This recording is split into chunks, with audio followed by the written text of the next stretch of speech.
Welcome back to the UA Little Rock School of Business Major Day podcast. This is part two of our conversation with Armand McCoy. In this episode, we're diving into the challenges that come with using generative AI in marketing education and agency settings. Armand shares practical advice on how to guide students to use AI as a creative and strategic tool without skipping the learning process or critical thinking. So we've just talked about like the opportunities and then some exciting excitement about like utilizing generative AI. So now let's a little bit talk about like challenges. So as with any new technology, there are challenges, right? So what are hmm some potential pitfalls or ethical concerns marketers should keep in mind when using generative AI, or how you And your student? I think there's a couple, concerns. One, I think, rightly so, as you often hear, I try to note generative AI as a tool. It's not the end all be all Right, to solving the problem. I think that's one of the challenges, particularly with working with students, is um, generative AI is not, or at least at this point in time, should not be used as, you know, create an ad campaign for me for this and spit it out, and then that's a result. right, right. That's not the name of the game. So I think there's that. Um, there is the ethical and concern that it's a large language model, so it's looking at all of the data it could possibly um, uh, pull in, and with that comes you have biases that can get put into the model because it can only take an information that it has access to. And so there are things that will be missing in the mix, or things that will not be represented. That can be a challenge. Um, I think with students, the challenge can be that my worries are always, if the core skill is not there, um, then there becomes a challenge with um, that skill or muscle not being fully built, or Right, exercised. right, Um, and so that is always a worry for me, that, okay, if one, if you hear my voice in our voice, don't have ChatGPT writing your papers.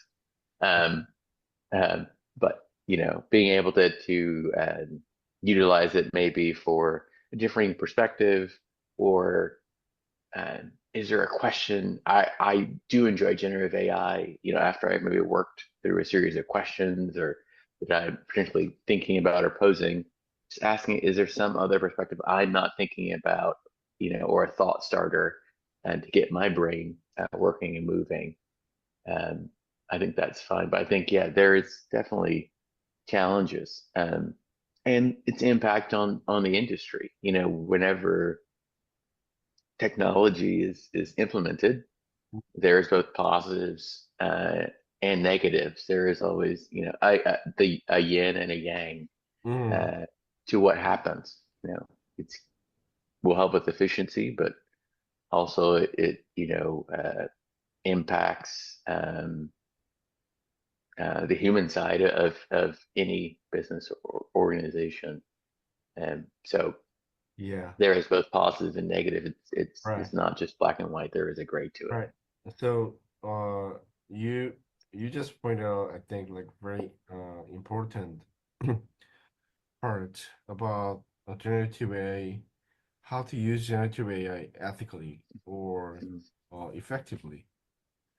Uh, and also, like you just mentioned, that it's a tool and it enhance your like work. Uh, Mhm. but it should not be or considered as a magic bullet or Mhm. as a solution that you don't have to even understand what the core concepts. in the marketing or advertising fields, right? So you Hmm. still need to learn uh, those all those advertising and strategic communication related concepts, and then practice. And based on that, based on core knowledge and skills, you can. It seems like you're pointing out that like students can deploy those AI tools uh, Hmm. to enhance their current work, right? Like we Yeah, talked about, right? yeah. I think it's an opportunity to enhance. I think it's an opportunity. I think with effective prompting, I think it's an opportunity to hopefully in the right place prompt deeper thinking. You know, and deeper critique and iteration. But definitely it's definitely not a replacement for Mhm. the human voice in all that we do. All right, all right. And I think we're being just still see it that people know at Yeah, they times do. when AI is being utilized, you're like, Yeah, yeah, right. or They it tends to like, oh, I mean, he's like, it works, but it falls a little flat. They're missing Yeah, a little bit of human magic there. right, exactly. Uh, so I want to ask you whether your agency, like, you shared that your agency or student workers are utilizing generative AI tools. Uh, like in terms of image generation, like Midjourney or DALI, your students are actually using, or you alone, students use those generative images to the content creation as well. uh, no, not in that like content creation. Um, I know students have utilized it in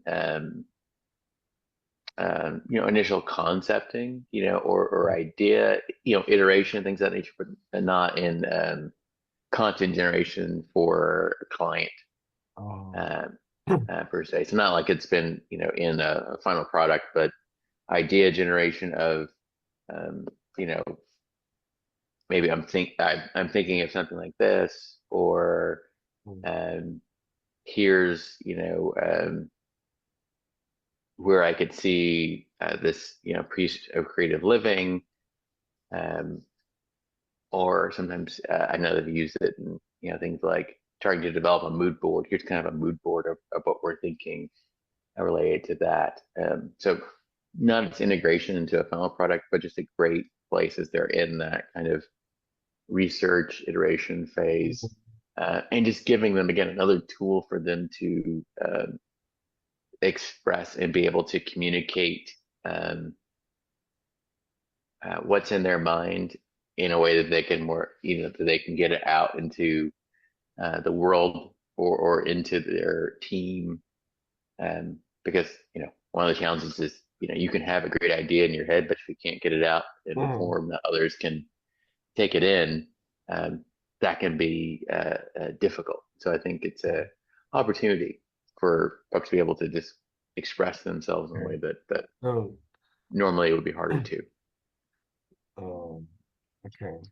And like not using those generative images or videos or other like content is like, part of the reason would be like copyright issues, or you just mentioned that like like people can detect whether those contents Mhm. were generated by AI, right? And then it Mhm. makes people think like a weird feeling or uncertain feelings, right? Mhm. So that part are understandable. And also there's some copyright issues, right? In terms of creative or generated images and using that into the commercials could be a problem as well. So you concerned that too? Um, I mean, I am. Um, I think there is a level of concern when you get into organizations and brands uh, uh, utilizing generative AI in some form in uh, the commercial space in its use. Um, I think that the challenge, I mean, but we've seen brands, everyone from Coke to um, just a couple weeks ago was another brand that just released a whole generative AI spot. I think the the biggest I guess takeaway in that, and again, I'm as I always said in advertising, I'm not a lawyer. That's for the lawyer to figure out. Yeah. Um, that I think like everything, disclosure is key. And I think we're seeing this in industry now is, what's the right amount of disclosure that's important that you make folks aware of its use and being open, I think into how you've utilized it, I think is key. I think Okay. it's Okay. Okay. um, so that I don't know, and I think um, Yeah. that'll continue to be as the technology evolves and Mhm. as uh, the organizational bodies rule on it and determine, um, the precedent around it, that we'll see how um, that all falls. And I think it's interesting even with being able to generate original music and things like that, using generative AI, which Right. I have not played in that field yet. But I think that's going to be, a whole interesting thing. So I think there's going to be a Okay. lot of way into that. I think with AI, we're kind of hitting this. It's definitely the wild, wild west of, Yeah. it's being used for everything. And I think, like any piece of technology, we'll Okay. begin to figure those things out. Even in the creative space. I know Adobe's doing some work and things of that nature. Mhm. It's definitely a interesting time. Okay. So sounds like you are currently using as a research and then brainstorm tools and then creating storyboard and then strategy planning, but not for the final product, right? Hmm. So, No, not for the final product. And I think, it's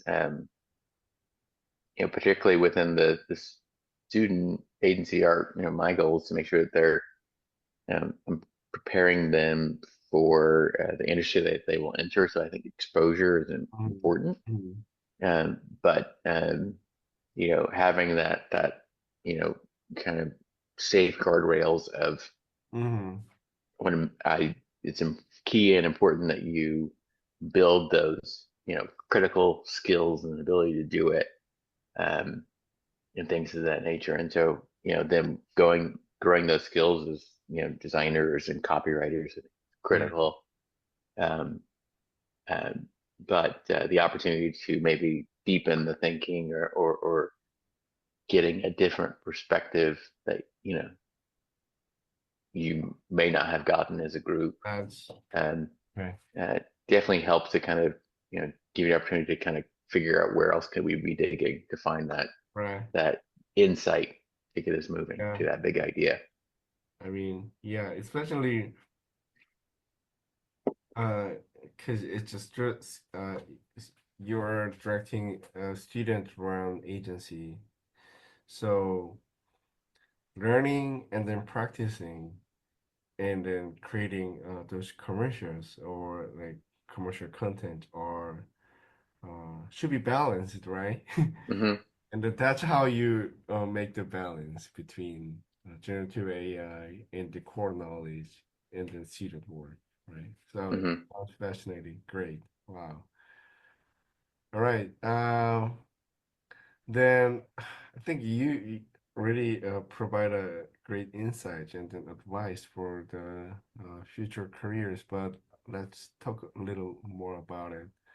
Uh, so, what skills, so as someone who mentors the next generation of communicators, what skills should current students or early career marketers or advertisers be developing to thrive in a world where AI is becoming the norm?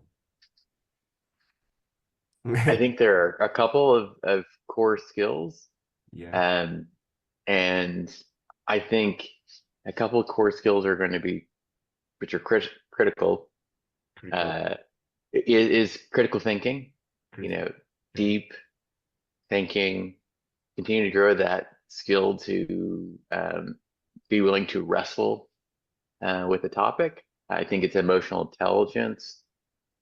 I would say with AI, of course, prompt engineering is critical and key in understanding how that works. Um, and with that, yes, I think it is learning the skill just in the same way that in courses that I teach on social media marketing, learning the tools and understanding the algorithms are important. Um, but it's also able to be able to ask better questions, being able to actually interpret results.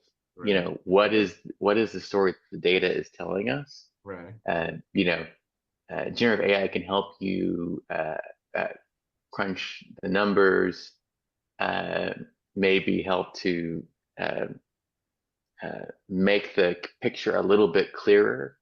But you need to be able to interpret what that means and how that's impact. I think in the four C's of it all. There's lots of elements that you're student it can't understand culture and context, and then being able to actually apply insights is going to be critical. And then we can't forget the human touch.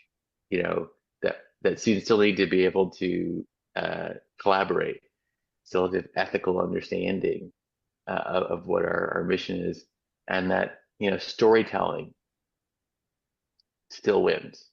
Um, Okay. and in many ways, the data is proving that out. That in some of the research we're saying that yes, that deep human focused storytelling is proving to continually be more Mm. powerful. Um, That's really like good advices or insight mhm, because asking the right questions are really hard. I mhm, or like critical thinking, it requires a mhm, critical thinking ability mhm, and uh field knowledge, right? So mhm, like balancing like balancing those two parts, like just ask the questions to the generative AI without the in-depth knowledge about the field, mhm, and then uh make it produce the random work mhm. are Yeah. we're not that Uh, good, right? I think I find myself often saying in different spaces that like um, we have access to all the information in the world, but often we lack the context, and that context